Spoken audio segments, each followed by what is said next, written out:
Can you guys hear us? So. Okay. Somewhere in the middle. Maybe you need to turn it up a little bit. All right. Hello? Okay, Jeff, you're on.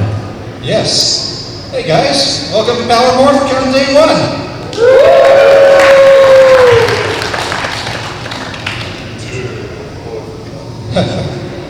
Day 1. We're back after 4 years. And you know what? We're going to do a panel about voice actors.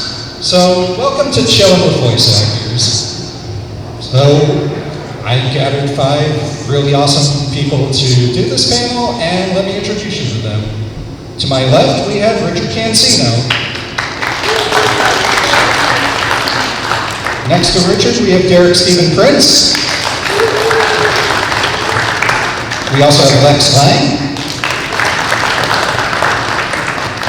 We have Rebecca Forrestaff. And last but certainly not least, we have Neil Kaplan. And most of these guys, or some of them, most of these guys have never done my panel. That's how long it's been since I've done one of these. But usually I like to start these panels off with asking my guests, what are some of the roles that people would know you best for? And then tell us about something that would make people's heads explode if they found out you were behind it. Richard, why don't we start with you? Okay, I don't know if you know this, some of you know. There's a series called Rurouni Kenshin. Yeah. You know that? If you know that series, then I was Kenshin. Okay, and I've done some other things. In Digimon, I put a lot of the monsters. I can't even remember one of them. A lot of the names, but you stop by my booth and I'll have pictures of all of them. Some of you have already seen them. I have no idea who they are. Okay, the only thing that might interest you, and I bet none of you.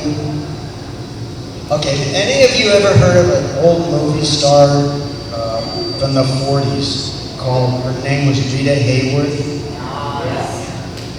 Rita Hayworth was my aunt. She's my aunt. Whoa! You didn't know that? Yeah. And, okay, this is gonna further blow your socks off. My Aunt Rita, her uncle was, I called him Uncle Vinton. And this is there was an old TV show he was called I Dream of Jeannie. Have you ever heard of that? You heard of that? Okay, well, I think the last season, or the last couple of seasons, he played the general on I Dream of Jeannie. He was the bad guy on Zorro. You guys know this stuff? You're too young to know this stuff! Anyway, it's called reruns, Richard. Reruns.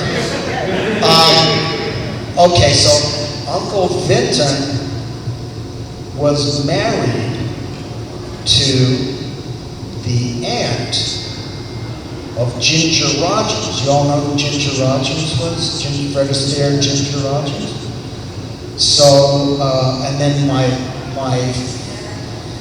father's brother, there were 3. There were Rita, my Uncle Ed, and my dad. Those are the 3 kids. My Uncle Ed was married to a woman whose cousin was Donna Reed. So I come from this showbiz family, yeah, and I ended up here. Derek, what would people know you best for? I don't know what they know me best for, but no. Let's see. Woody Yoshida from Bleach, the Digimon Emperor and Lemon from season 2 of Digimon Adventure 2, and Vexen from Kingdom Hearts, I guess, or some. Oh yeah, Elgar from Power Rangers, Turbo and in Space. Two little fun facts. These 2 gentlemen on each side of me were all in variations of the same show. Richard already brought it up because Rurouni Kenshin. However, prior to Rurouni Kenshin was Samurai X, which you were also in. And in that show, I was Sansuke, and in Sanosuke, and in Rurouni Kenshin, you were Sanosuke. That's right. So, little fun fact. And I was Kenshin in both Yeah, you were versions Kenshin in because I wasn't versatile enough to switch roles. No, because you were- that's what Lex told me. You were just that awesome, so they had to hire you again. For 90 plus episodes. Right? Exactly. Last little, I guess, mind-blowing. You said mind-blowing fact. Yes. Didn't you? Okay, so, scary movie fans? Scary movie fans? Anybody? So if you remember Scary Movie 3, there were 2 aliens in it. I was the peeing alien. Thank you. Lex? Hey everybody, let's see. I'm Lex Lang, and I've done about over 450 characters in the last 26 years, and some you might know are Sanosuke from Rurouni Kenshin, Dr. Neo Cortex from the Crash Bandicoot series. Let's see. Jujutsu Kaisen, I play Suguru Geto. I've played Han Solo in a lot of different video games. I've done Poe Dameron in the Battlefront 2 games. I've played Batman, I've played Doctor Doom, and I've just been in a ton of games and things, and it's been totally awesome. Let's see, what would blow your mind? I don't have any famous relatives. I only work with people. Maybe. You know, one of the things I do as a voice actor is celebrity voice matching. And so what might blow your mind is I've done over 300 movies where I've voiced replacement lines or efforts or different lines for different celebrities, and hopefully you haven't noticed. Because that's what I get paid to do, is have you not noticed that I came in instead of the celebrity. So that's kind of fun. And aside from that, my father was born in Paris, France. My mother was born in Casablanca, North Africa. So I am a first generation European and African American, oddly enough. And that played right, right? Okay, so that's enough of me, and I'm looking forward to having fun on the panel. Becky. Okay, I'm Rebecca Forstadt, and I'm the oldest one here. I like the old lady, I guess. I'm known for as Midney and Robotap. Thank you. Mihoshi and Kenchimuyo. Thank you. Nunnally and Code Geass. Thank you. Wow. And a whole bunch of, I don't know, like a whole, I have to look myself up on the IMDb because I can't remember what I did. But I just found out that I played Fighting Flea in Power Rangers. I knew I played a monster, I just didn't know what his name was. Oh, you know what? I forgot. In Power Rangers, hey, we're Power Rangers. I played Rygog and Larigo in Power Rangers Turbo, and I played Ecliptor in Power Rangers in Space, and I played Zanaku in Wild Force. Okay, back to you. Okay, my mind-blowing thing. I starred in a movie, or had a pretty large part in a movie starring Kate Mulgrew. The movie, kind of died, and you probably can't even find it anywhere, but I got to do some scenes with her. That was Neil. Hello there. My name is Neil Kaplan. I go back to season 2 of Mighty Morphin Power Rangers. It took me a while to figure that out, but I was thinking about it one day, and the Power Ranger movie came on HBO, and I'm sitting there and I'm thinking, oh, that would have been fun to work on. And then 14 seconds later, I heard my voice on, oh, that was fun to work on. But I basically answered an ad in drama log, remember that? That's a word. I've not heard that name in a long time. Looking for voices for Power Rangers, and I answered the ad. The late, great Scott Page-Pagter decided to add me to the troupe that Becky was already a part of, and I come back every 2 years, basically, to see friends that I don't see otherwise, quite frankly. You know, well, it used to be because we were in booths, now we're just working from home. You know, so it's a lot of fun. That basically launched my career. From there, I worked on a little show called Digimon. You might know me as Hawkman, which was a great surprise for people when I got cast in the role of Optimus Prime, because they thought they were going to get Autobots transformed and brilliant. But sadly, I disappointed a lot of people. I've worked on shows like Naruto Shippuden. You might know me as the rather heroic Madara Uchiha. You know, I think today I've actually gone through and nobody's asked me to say, wake up to reality. Yet, the day's still young. I've worked on video games like StarCraft 2. I'm Titus J. Finley. Hell, it's about time. Dominus Call from Destiny 2. The thing that I'm proudest of, that a lot of people won't be blown away by what that is, last summer, I got to do some voices on Star Wars Visions, and on one of the episodes, I did the opening narration. So me, being a 10-year-old nerd from 1977, sat there and went, you people don't understand, I'm the Crawl!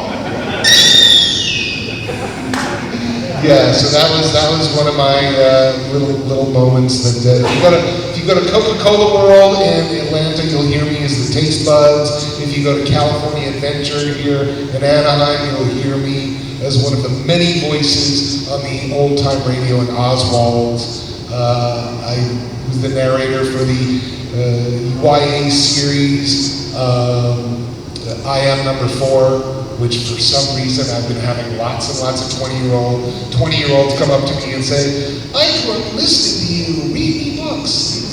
Cool. I've done commercials, I've done video games, I've done narration. If there's a voice, I've done it. And yes, I was even the voice of a Care Bear.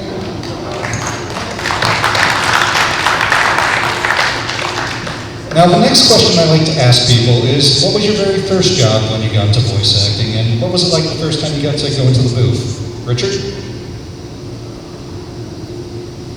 Okay, my very first voice. You know, when you're an actor, you do a lot of different things, and if you do a movie or something, they call you and you say, well, there was a plane flying overhead, so we need you to come back and revoice what you said. And so I've done that before. But as far as anime and that sort of thing that we're here to talk about. The very first job I got was for a series called Soccer Boy. Have any of you ever heard of that? No. Soccer Boy. One person, way in the back. So actually, at the time, I was kind of broke, and I was painting houses and for a living, doing that kind of thing. One of the houses that I was painting was for a couple, Steve Kramer and Melora Hart. I don't know if you know who they are, but Kramer's directed and written just, I don't know, what, at least 1,000 different shows. And he was the voice of Dark Honda. Oh, was he? I didn't know. Anyway, I was in the process of painting Melora's house, and I was I'm the worst painter. If I ever tell you I'm a good painter, just run. But I had been previously at a party, just a friend of mine had a party, and we were screwing around, and it was her birthday party, and she got a gift, and she's an actress, and we were friends, and she knew I did a lot of different accents and dialects and things like that. So she said, Richard, read the instructions to this. She got something, read the instructions for the assembly, and do it with a Spanish accent, a Mexican accent, German accent. Put the slot A into the tab B, and do not ask any more questions. And everybody, we were just clowning. Well, Melora was at that party. So this series, Soccer Boy, was about the World Cup soccer, the history of the World Cup soccer. And they needed people who could do dialects, accents. So Melora kept saying to Steve, you should bring Richard in for this. And Steve says, I don't want to do that. I don't know if he can do this or not. It takes a certain skill and talent to dub into it. And it's expensive, and you don't want to waste people's time by bringing in someone who can't do the work. But eventually, I guess she nagged him enough that he said, all right, I'll bring him in for one day of Walla. Walla is the background voices you hear. Like if we're real quiet right now and you hear all those talking in the background from the convention, that's what they call Walla. It comes from the old days when they used to bring secretaries into the studio on a movie set, just stand in front of the microphone and just say Walla, Walla, Walla, Walla, peas and carrots, peas and carrots, peas and carrots. And that'll be the background noise for the party or whatever. So they call that Walla. So I was in there for that, and there were a bunch of guys there who were writers and directors and actors themselves. And I was getting along with everybody, and we were having a good time, and I was pretty good at it. And Steve called me, and he brought me up and said, okay, Richard, I want you to voice this character. It was one line. Not a big deal, I waited. When you were in the studio in those days, you got three beats, beep, beep, beep, and on the imaginary fourth beat, you started talking. And so I did it, and I didn't realize that Steve was auditioning me at that point. It was one sentence. I had no idea. I probably would have, pooped my pants or something if I realized it. And anyway, that's how I got my start. He liked me, they liked me. Other people said, hey, let's bring him in. And then I got a job over at Saban for this show called Eagle Riders, which was a redo of Gatchaman. And I got that because the original guy they had cast in the role of Hunter, his name was Bob Bergen. He got the voice of Porky Pig, and so he didn't have time to do this. So they had auditions, and I got the part, and I thought it was because I was so great. It turned out, no, I just sounded like him, so that when there were efforts and grunts and groans and things like that, they didn't have to replace that. They just used his voice and mine and together, and that lasted a year and led to other things. And the rest is history. Wow. I cannot do Porky Pig. That telephone. That's. Oh my God. Wow. Derek? Wow. Segue into how I got into voice acting. Wow, you gave me quite a leap there, my friend. So my mentor for voice acting before I even became a voice actor was Bob Bergen. And he helped me create my first demo tape. Demo tapes at that point in time was like your calling card. It's like your business card. You have to hand them out to producers and casting directors for them to potentially hire you. And Bob invited me so that I could kind of get a feel for what voice acting was like to his last recording session for Eagle Riders before he finished. And that then led me into Hollywood Reporter, which was this magazine that I don't even know if they're still around anymore, are they?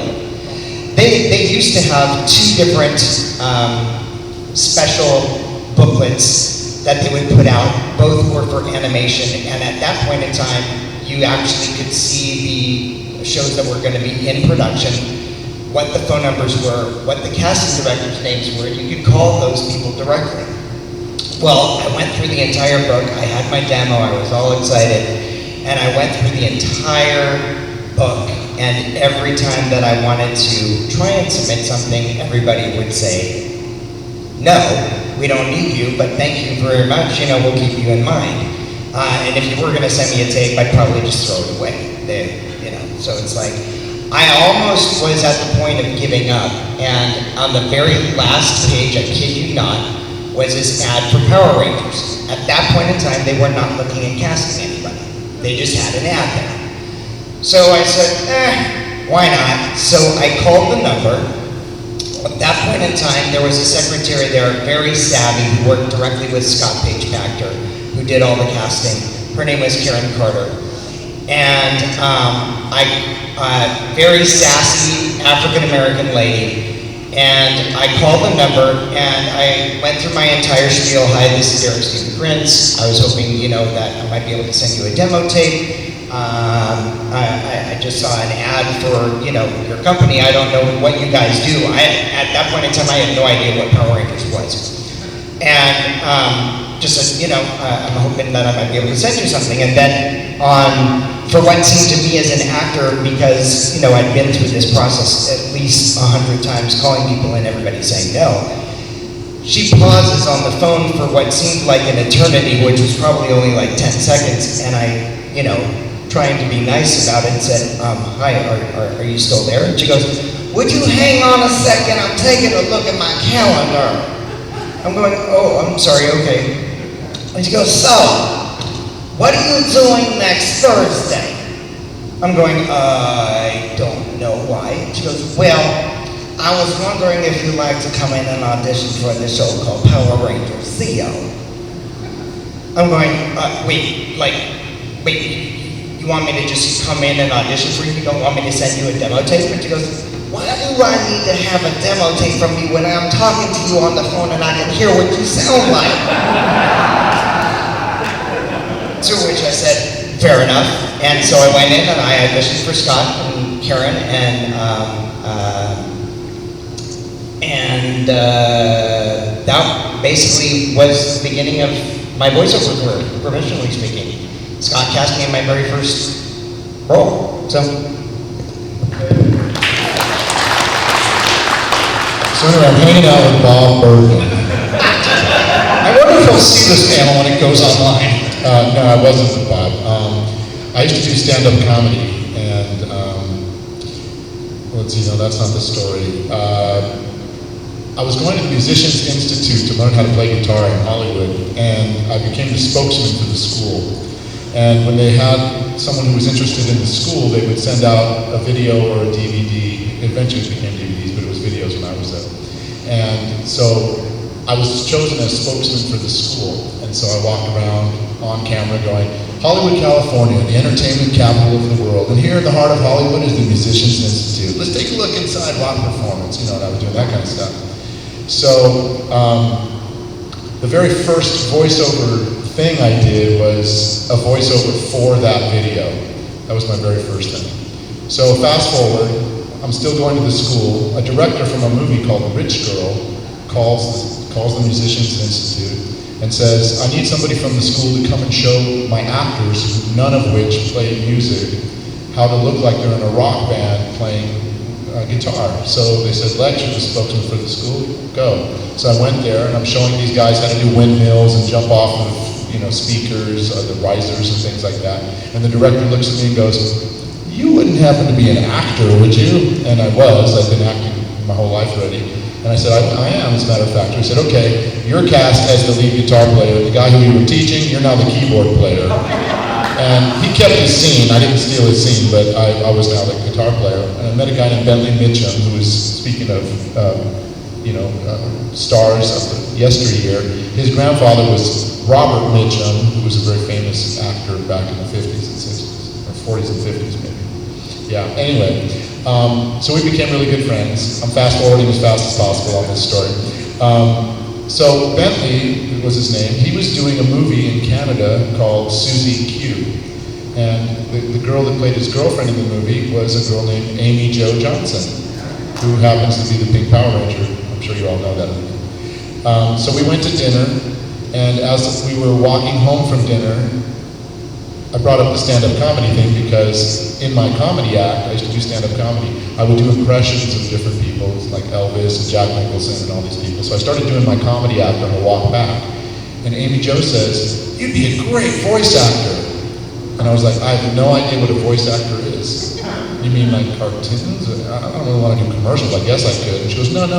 There's like loop groups, and I work on the show Power Rangers, and there's always a monster or somebody that needs to have a voice done for it. So she goes, "Let me introduce you to Scott Page-Pagter, another guy who," so I called and spoke to Karen on the phone, and she said, "Yeah, Scott will see you on Wednesday," or whatever the day was. So I went in and I saw him, and he had me do a bunch of he had me do a whole lot of voices, just having fun, and we did impressions and stuff like that. And he was a really jovial guy, and he had a really fun sense of humor. And he called me the next week and said, "You're in the loop group." And so I was in the Walla group, or loop group they call it. And it's just the voices that are basically running away from the monsters, sitting at the cafes, all the background voices that you really pay no attention to when you're watching the show. And one time there was an opportunity to play a character named Louis Kaboom. I don't know if anyone remembers that. Louis Kaboom! Or whatever, I think. He says his name like 25 times. I know he actually says other stuff too, but that's what so that was my very first role as a voice actor, was Louis Kaboom. And then I went on to Turbo, and we played opposite each other, Eldar and Rygog, and I played Larigo, the Little Wizard, and then Elizabeth Clipter and all that. And then from there I did the voice matching, and then got into some animation where I did some more regular roles, and that's how I started. Well, my first acting role that I got paid for was doing melodramas for 3 years at Knott's Berry Farm. Like being tied to the railroad tracks, and it was really fun. Steve Martin actually had worked there a few years before me.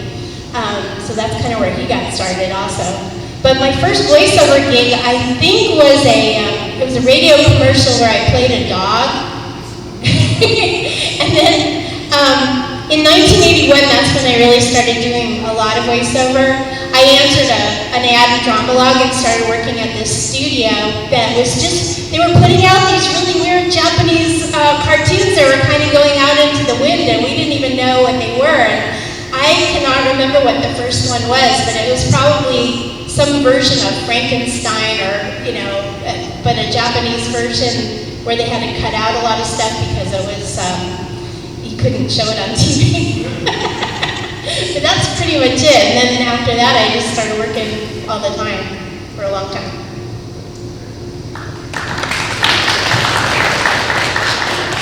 I was a Jewish big brother with Bob Bergen. For the first 2 weeks that I was at USC, Bentley Mitchell lived on my floor. So to tie it all up. I studied theater, I studied musical theater. I was in New York City, and basically realized that all of the roles that I play in musical theater, I wouldn't play for another 30 or 40 years. By the way, I'm aging into those roles now, so it's almost time to head back to New York. And I basically met a friend of my uncle's who was a DJ on CBS FM in New York. He found out I did impressions and said, "Would you do some drop-ins for my show?" That was my first gig, which led to doing a political parody, The Great Debate of '88, and I think I got that in under a minute and a half.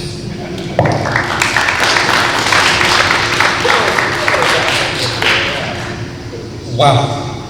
So many great stories and so much mention of Bob Bergen and Scott, and especially since we just lost Scott late last year. It's just nice to honor his memory and keep his spirit alive here since he was a guest at the convention. If I could just, in his memory, just for all of you, I remember almost every take, Scott would be in the director's booth, and he would say to me, "Okay, we're going to do this now. Try not to suck." He was very supportive that way. Just so you know. Just so you know. He had such a dry sense of humor, but He was a great guy. We had so much fun. Scott. Yeah, plain and simple, this convention would not be here if it wasn't for Scott. and this is our first time here without him, and it's a little awkward, but he would want us to be here, and he'd want us to have fun, he'd want us to smile and tell stories about him, because he had a Cheshire Cat smile. You know, I mean, Lex was absolutely right. He would light up any room he walked into. He was a great director. He taught half of the voiceover community how to scuba. And he was a heck of a musician too, you know. And if you ever got to see him at a Morphicon, consider yourself lucky. And if you never did, just stick around. You'll hear plenty of stories about him, and it'll make you smile. Well said. And now that we've talked enough about voiceover, let's do some voiceover. Do you guys want to see these guys act and do a script? We can be a little louder than that. Let's make the other room wish they were in here. Do you guys want to see these people do a script reading?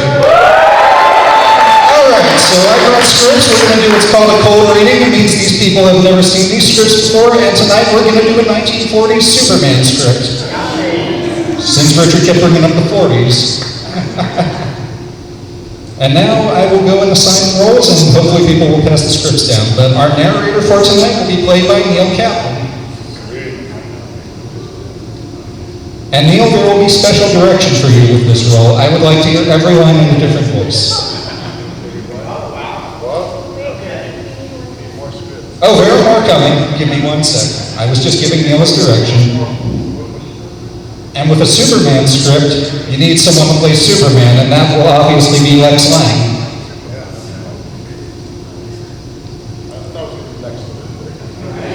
Lex Luthor is not in the script tonight. He actually isn't. And now playing the roles of our announcer and our American physicist named Archer will be Richard Cancino.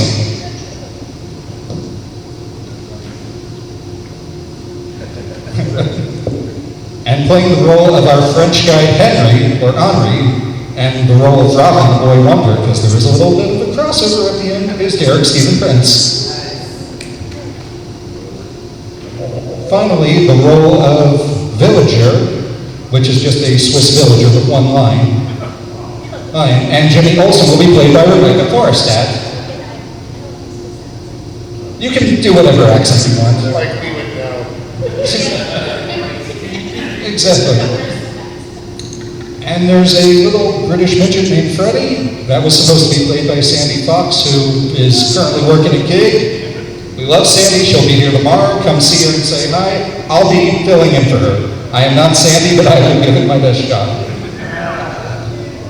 All right, Neil, would you like to start us off? Go nuts. Give these people a good show. Let's show them how much fun voiceover can be. Let's see, all right here. Narrator, yeah, that's what we're doing here. All right, flasher, speeding bullet, gunshot, ricochet, more powerful locomotive, train whistle blows. Join us on the sound effects, audience. Only tall buildings single down there. Oh, hey, look up there in the sky. It's a bird. It's a plane. It's Superman.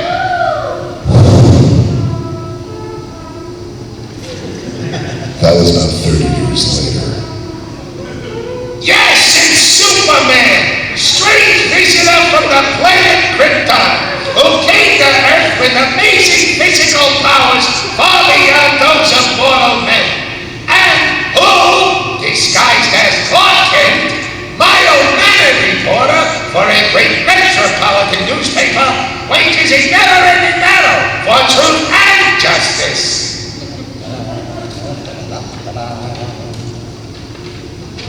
Today, while Superman pits his strength against the might of the sun at the top of a towering snow-covered mountain in the Alps, Robert Archer and a group of terrified villagers stand far below and witness a hair-raising sight.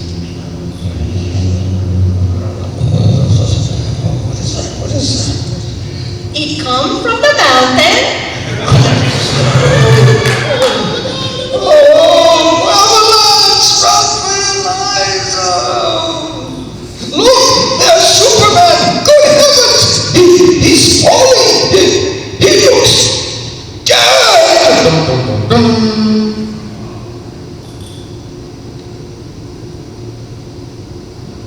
Oh, that would be Richard. That's you, Richard. Here they are, gang, the first batch of winners in the Superman Hidden Word Contest. Your name may be among these, so listen carefully. Sven Johnson, John Svensson, Johnny Svensson, Josephine Svensson III. Well, that's all for now, gang. More later in the program, so keep listening. And now the adventures of Superman. Just before he died, a famous nuclear physicist named Sir Hubert Clay confided the secret of a mighty sun weapon to his midget companion Freddy. By the way, that's no longer a word we use. We don't say that. Relic from the past. Sorry, where's the midget part? Oh, there it is, that's right. His midget companion Freddy, telling him that the devastating weapon was timed to shatter the world on the stroke of February 1st, Sir Hubert instructed the tiny man to find Robert Archer, a former assistant who would be able to avert the catastrophe. With the aid of Superman, Freddy was on the verge of contacting Archer when he was captured by the Boot, an international conspirator who forced Sir Hubert's secret from him, then flew by plane to a distant mountain cave near the Swiss border, where the mighty sun weapon had been set up. But at his moment of triumph, the Boot was killed by a mountain guide whom he had tried to destroy. With only moments remaining before the unleashed atomic power of the sun would shatter the world, Superman streaked to the mountain cave and pitted his own titanic strength against the sun. Suddenly, there was a gigantic explosion, and the top of the great mountain was cast up toward the heavens, and a vast shower of debris that carried the Man of Steel with it. Gigantic explosion, vast shower of clouds. Dun, dun, dun, dun. Let's see, for a radius of 100 miles, the sky was radiating in a tremendous pyrotechnic display. Subsides gently, then BG. And then the light faded in a quiet alpine valley, invisible under hundreds of tons of rock and stone and soil and snow, lay the sprawled, unmoving figure of Superman. Let's see. Early the next morning, from the tiny village below the decapitated mountain, Robert Archer and Henri, the wounded guide, walked slowly into the valley, certain that Superman was destroyed in the explosion. Henri carries a wreath of mountain flowers when he and Archer reach the vast mound of soil and rock and uprooted trees. The guide places his wreath gently at the foot of the mound. And now all the people get to speak.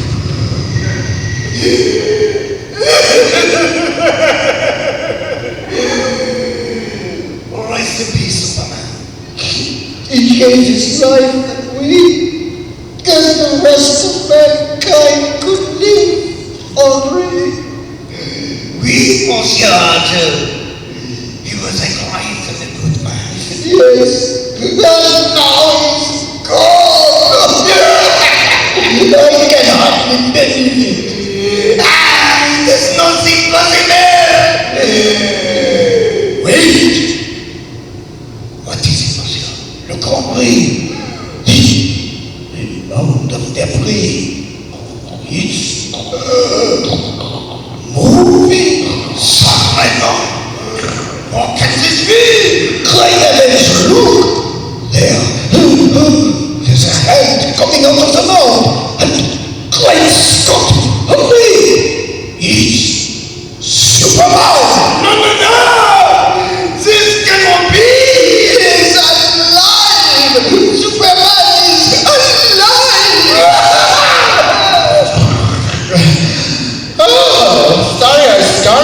gentlemen.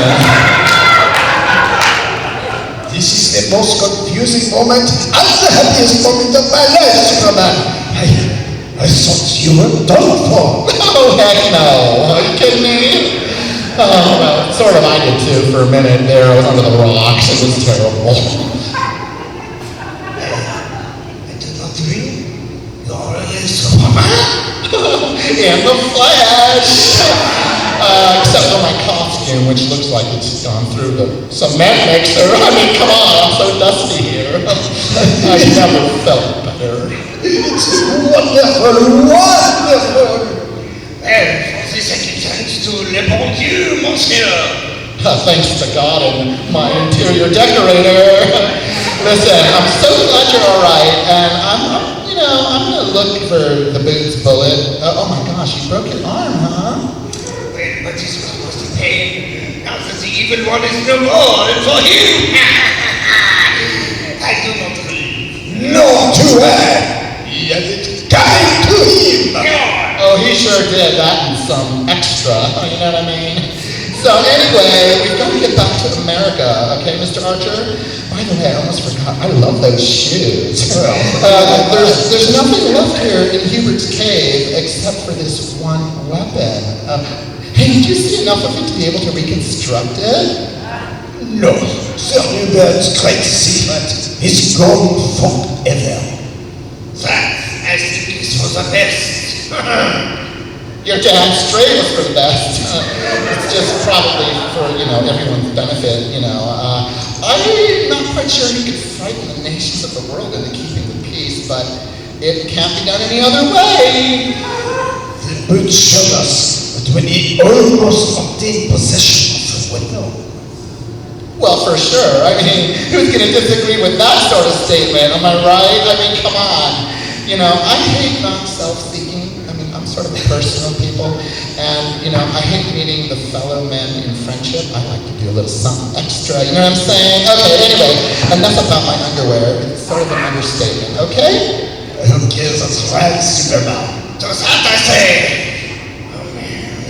Oh, man, is what I say, okay? So listen, we've got to get moving, Mr. Archer. Superman. Goodbye, Henri. Kisses. And good luck. Au revoir, monsieur.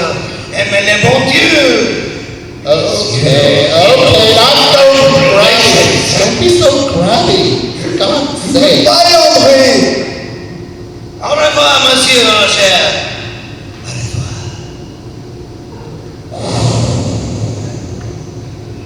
Dun, dun, dun, dun.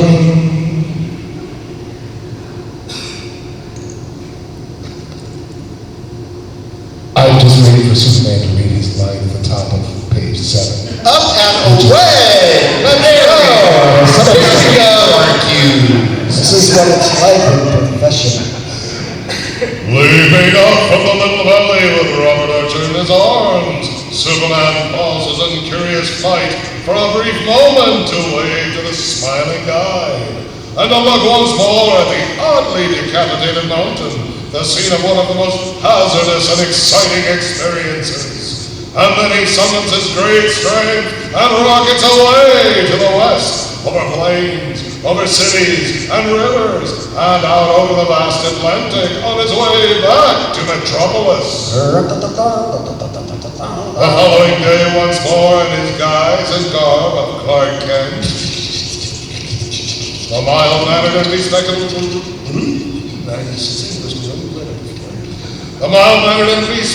reporter, he is in his office in the Daily Planet writing a follow-up on his great story with the door open. And cub reporter Jimmy Olsen enters with Freddy, the tiny man, although still a bit wan, is beaming and resplendently attired in a new frock coat of emerald green, striped trousers pressed to a razor's edge, and gleaming patent leather shoes, and hung from his arms a tiny rolled umbrella. Hiya, Mr. Kent. Hello, Jim. Look who's here. Oh, it's Freddy. Well, when did they let you out of the hospital? Oh, just now. Oh, I must say, Mr. Kent, it was outfit? I think nothing of it, Freddie. Do they fit all right? Oh, perfectly. My other garments were completely ruined in the boots beastly chimney, you know. Boy, doesn't he look sharp, though? He certainly does. Come on, Freddie, let me put you up on my desk. Oh, Jesus, you gave weight. Oh, we can get a good look at you now. Very well, old man. There you are. Wow, sure looks keen.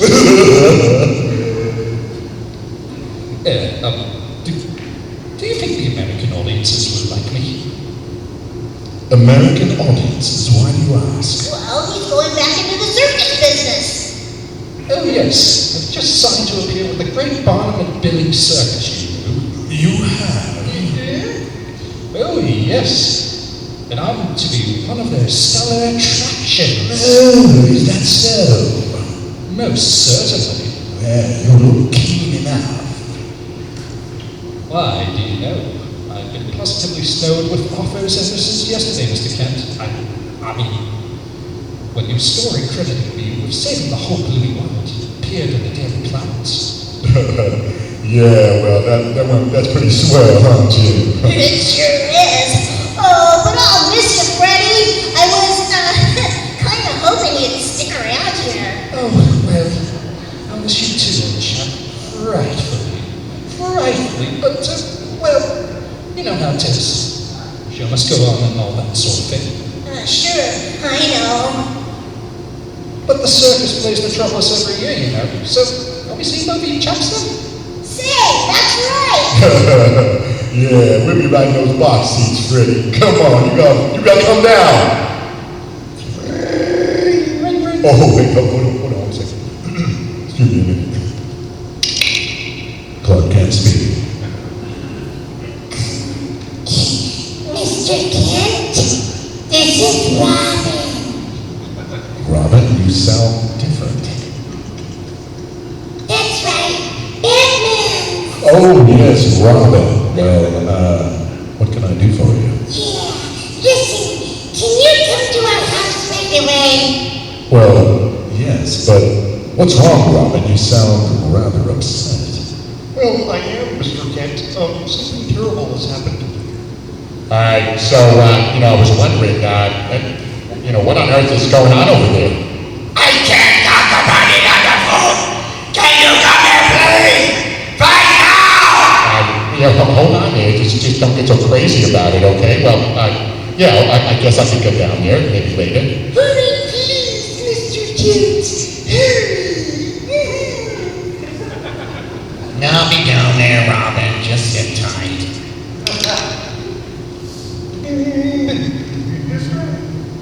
Disturbed by Robin's urgent message, Clark Kent replaces the phone and, ignoring Jim Wilson's questions, hurries from his office. A little later, he is en route to the home of the famous Batman and Robin as Superman. We'll be back in a moment for the startling climax of today's episode, so keep listening! Okay, gang, here are more of today's winners. Little Jimmy Jones from New Orleans. Yes, and Big Bubba Smith from New York City. And there's Tall Tex from Minnesota. Oh yeah. And Surfer Joe, all the way from Oklahoma. And that's all we have time for today, gang. But there'll be many more tomorrow, and you may be among them. So be sure to listen. Alright, now, back to the Superman.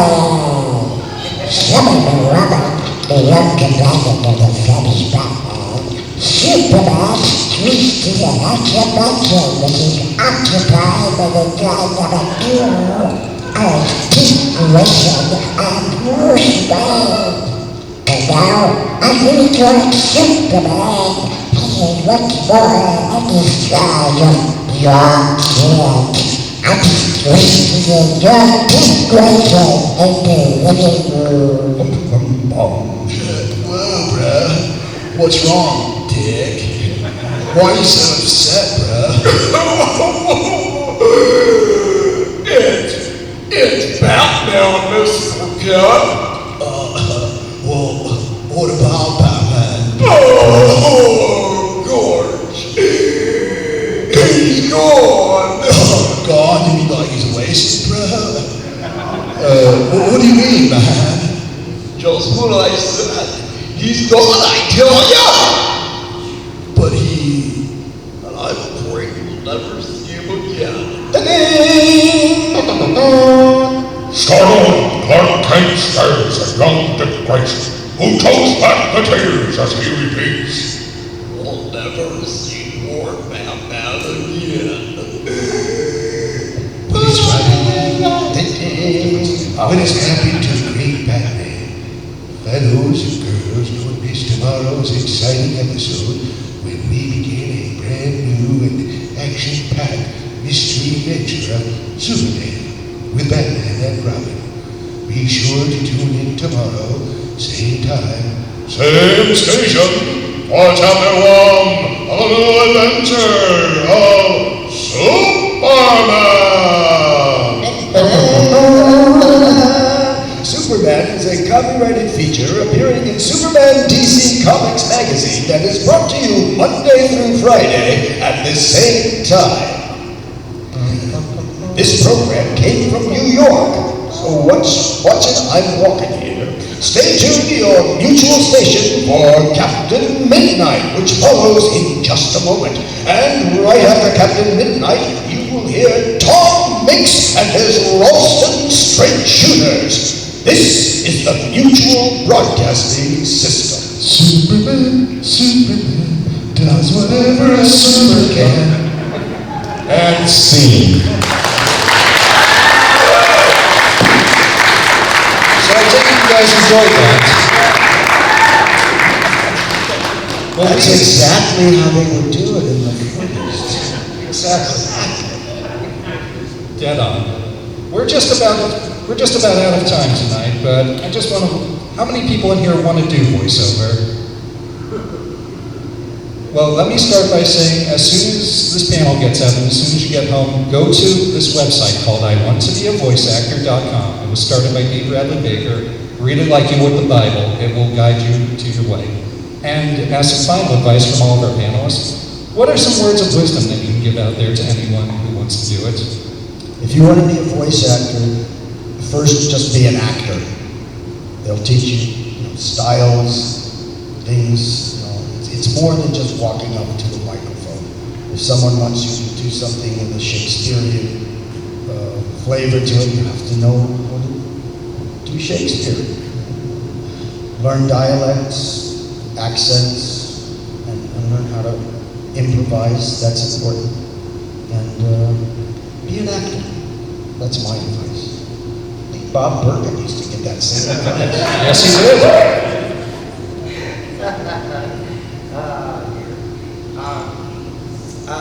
Follow your dreams.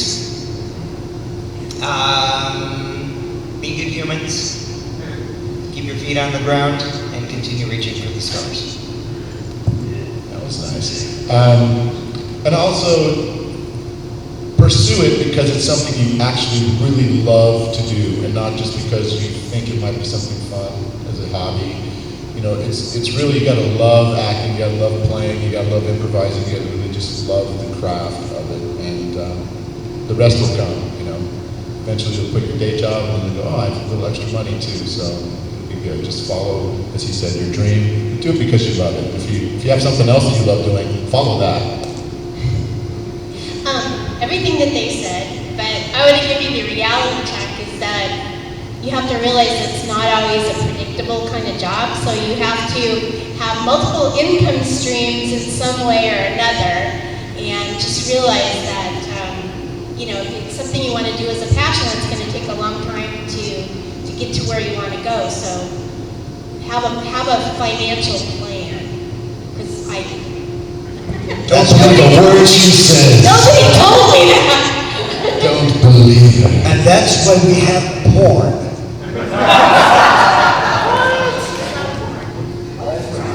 I forgot to mention, I was the voice of Diabolico on Lightspeed Rescue, and I was Cluedo on Time Force. I want to point something out. I find it very strange that I run into people all the time that say they want to do voiceover, and they seem to think it's the only art form on the planet that you can only do professionally. If you wanted to paint, you wouldn't sit there and go, well, I'm going to start painting as soon as I get a gallery show.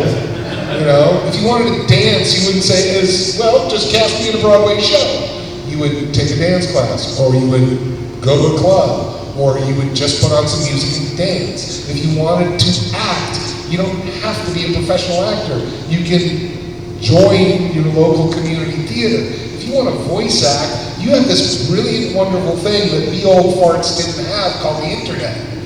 Go ahead and do your own voice acting. Why does it have to be you have to pursue it as a job? Because I got to tell you, at this point, if you want to pursue it as a job, you probably have about a 1 in a billion chance. Plain and simple. Do a podcast. Don't believe a word he says. Yeah, that's right.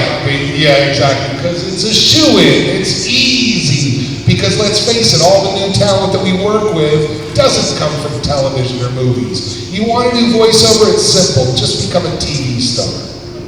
You want to do voiceover, it's easy. Just become a movie star. Look at Tiffany Haddish. She's doing voiceover left and right.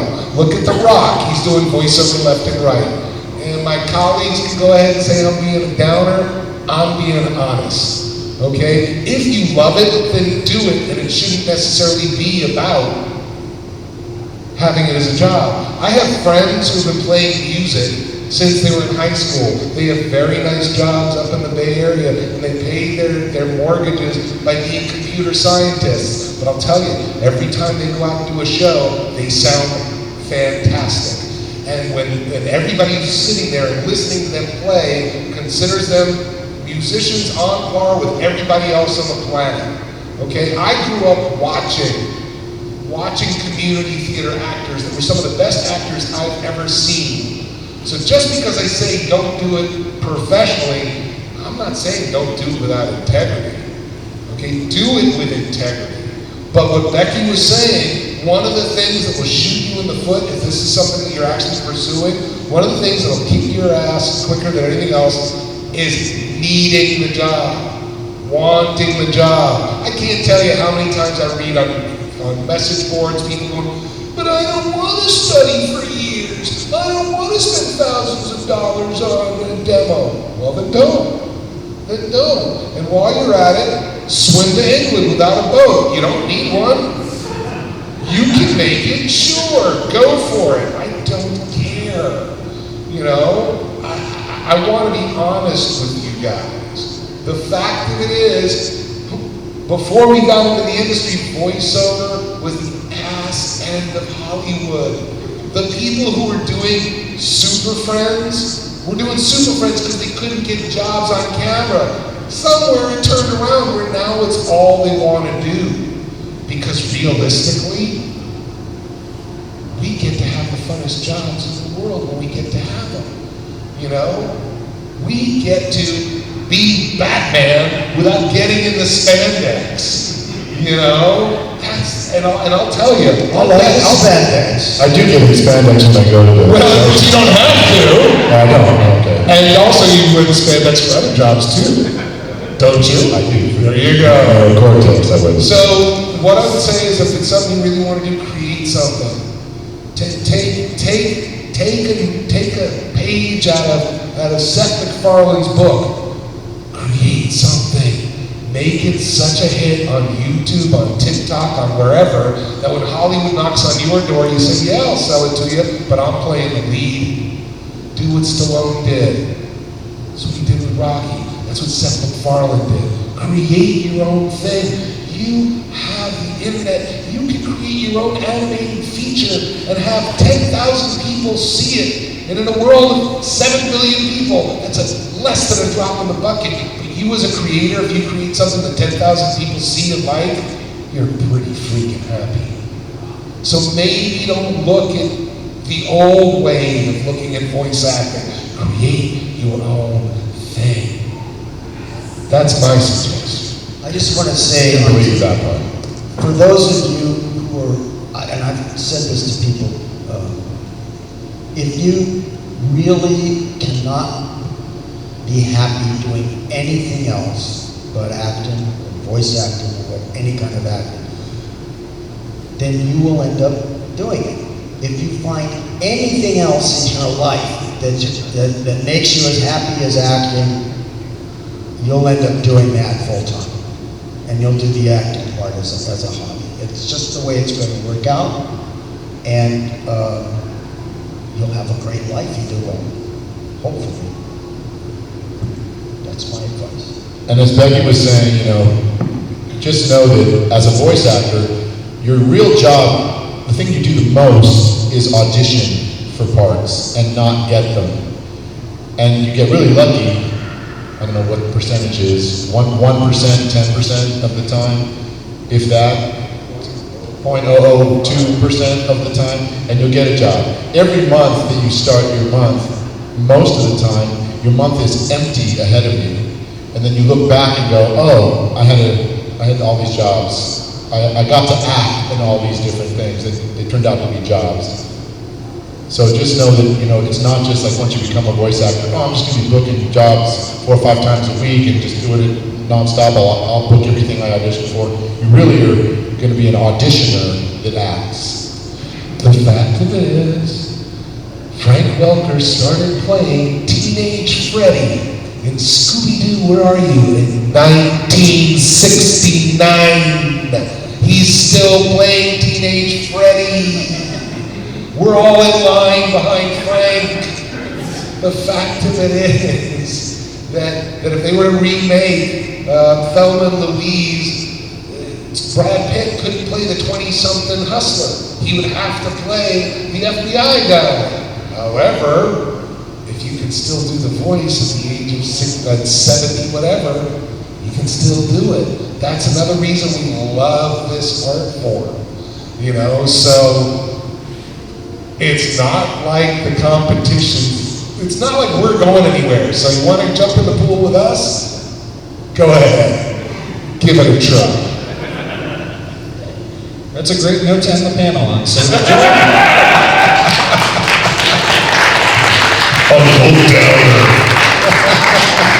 There'll be a wrestling match. The winners get voiceover work. Yeah, it's only that's how it works. It's kind of like a big, it's kind of like a giant building that has escalators that go to each floor. When you walk in the building, there are already people that are on the escalators on all the different floors way ahead of you. But you have the opportunity to get on that bottom floor and get on an escalator of your own and keep progressing in your own career. And then people will be getting on the escalator behind you, and you'll have to see the different generations. Like, it used to be where when we were the new people getting on the Power Rangers, we were sort of the new fresh generation, and then after 15 years, we noticed a whole new generation coming up behind us, but we were already a couple levels up in that building. And that's basically how it works, and so we can look up, and that building may not even have a ceiling to it, but we can look up and see Frank Welker at the top there, at one of the high levels of that building, but he's still riding the escalators upward, as are we, as will you be if you get into the craft. Yeah, baseball, Hall of Fame baseball players get into the Hall of Fame if they fail 7 times out of 10. I've been working And as a... actors are, it's like if you get in a job, out of 1 out of 20 auditions, no, not submissions. I mean for voice work, yeah. These days, try to close. Voice work is like, oh my God, 1,000, 1 out of 1,000. I've been working as a social media influencer at 68 years old, right? And there's so much that you can do in that space. And now even the Screen Actors Guild has opened up to social media influencers. So I work with brands, doing little things on Instagram and stuff. And I can create my own videos and, do stuff on YouTube. I mean, there's just so much out there you can do on your own. Some people, make a ton of money doing it too. So, and you're using your voice, you're using your talent. You know, there's a lot of options. That's a good note. Yes, that's the good note to end the panel on. So join me in thanking Richard Cancino, Derek Stephen Prince, Lex Stein, Rebecca Forrester, and Neil Kaplan for joining Children Voice Actors. And we hope you enjoy the rest of your Power Morphicon. Thanks to Jeff Burns. Thanks for coming. And thanks to all of you. Yeah, thanks for coming, guys. Hope you enjoyed it.